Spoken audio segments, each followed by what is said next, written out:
Olá, turma. Eu sou a professora Nádia Matos e sobre a unidade 5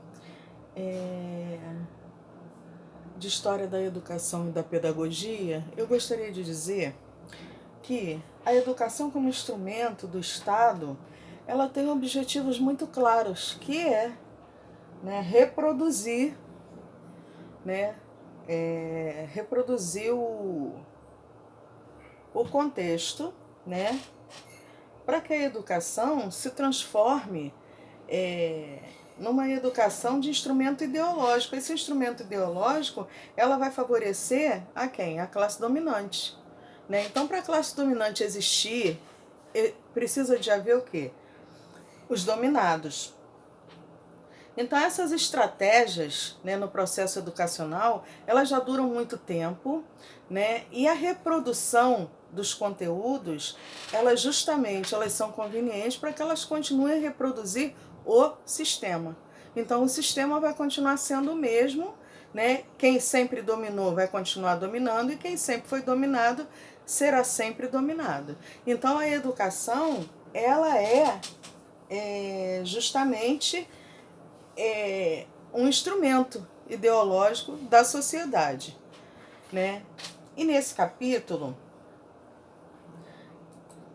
que fala sobre, né, essa ideologia da classe dominante, essa ideologia da classe dominante é justamente a deturpação das verdadeiras relações sociais. Enquanto se acha, né, que dessa forma um livro, por exemplo, o aluno está lendo aquilo ali para aprender, aquele livro também ele está sendo manipulado de forma a mostrar a imagem distorcida, invertida da realidade. Então, até os livros didáticos, eles têm um cunho político. Só que os professores hoje, eles escolhem os seus livros. Então, eles vão saber se o que está sendo escolhido é justamente alguma coisa que mostre a verdade ou se está escolhendo alguma coisa que continue reproduzindo esse modelo, né, capitalista da sociedade, em que a liderança está com a classe dominante. Ou seja, o rico continua, né, continua no poder e o menos favorecido economicamente é o subalterno, é aquele que tem que ser mandado, né? Então, dentro de uma economia capitalista, o Estado utiliza seus aparelhos para garantir a manutenção e a apresentação da ideologia, a ideologia da classe dominante. Vou passar aqui, ó. Portanto, o ambiente escolar é um dos aparelhos ideológicos do Estado, utilizando o conhecimento da ideologia dominante, pois para eficiência e manutenção dessa ideia, dessa ideologia, né, é necessário que se ensine a classe dominada a obedecer e a classe dominante a mandar. A escola funciona, consequentemente, como ideologia dominante, logicamente, né? Porque, em princípio, as escolas estaduais são justamente de cunho político. Estaduais, municipais, são de cunhos políticos, né? A escola é o lugar mais eficaz para a inculcação de uma determinada ideologia por vários motivos. Porque nós somos o quê? Nós falamos para a massa. Que massa é essa? São os nossos alunos. Então, quando a gente entra numa turma, a gente está falando ali para 30, 40. Né? Se a gente está falando aqui online eu estou falando para 1000.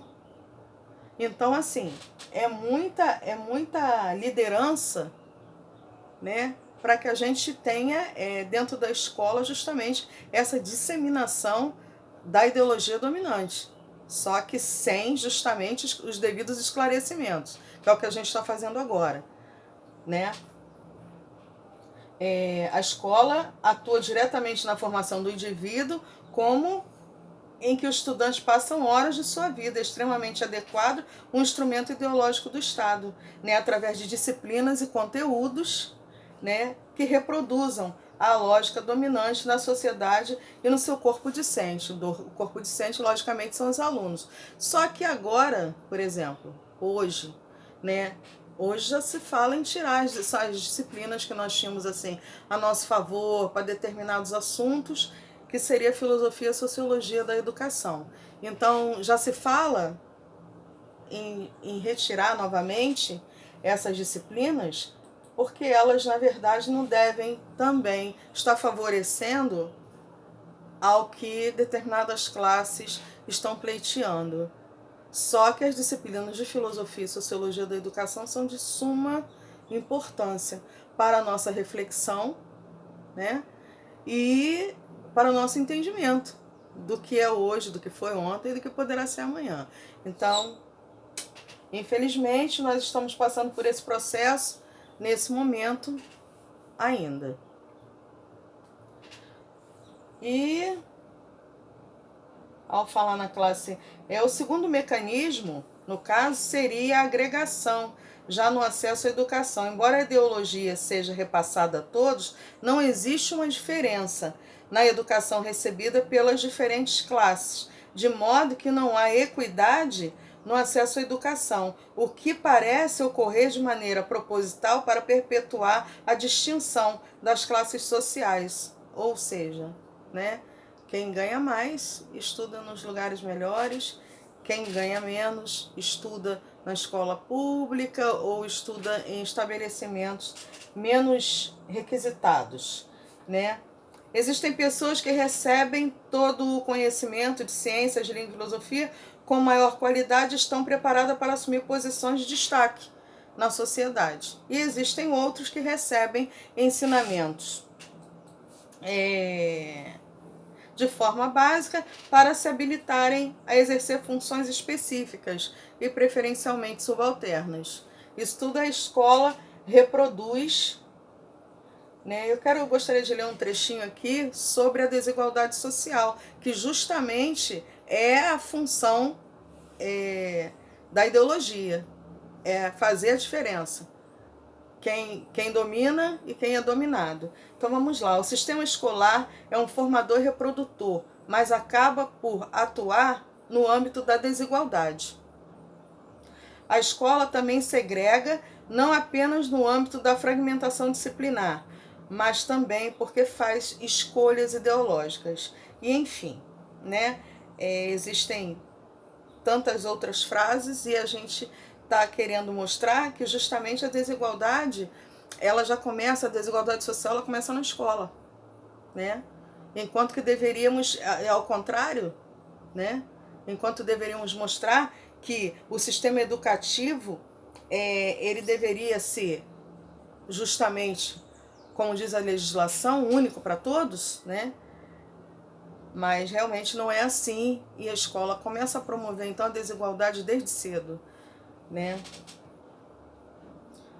A formação de professores também é um mecanismo utilizado, mesmo que inconscientemente. Os professores são formados para representar a classe dominante dentro das salas de aula, defendendo e valorizando apenas trabalhos intelectuais, em detrimento dos trabalhos ditos braçais. Você não se lembra do ditado popular muito utilizado pelos professores: a caneta é mais leve do que a pá. Então isso é uma coisa que está escrita aqui no nosso material e coloca os professores dessa maneira mesmo que, como diz aqui, inconscientemente. Só que o que a gente pensa é que a gente precisa formar o nosso aluno para ser bem sucedido. E aí a gente acha que o trabalho intelectual ele vai ser mais importante para o nosso aluno que o trabalho braçal. Mas isso não quer dizer que o trabalho braçal para nós seja um trabalho inferior. A gente só acha, na verdade, que o trabalho braçal ele é muito mais tortuoso do que o trabalho intelectual.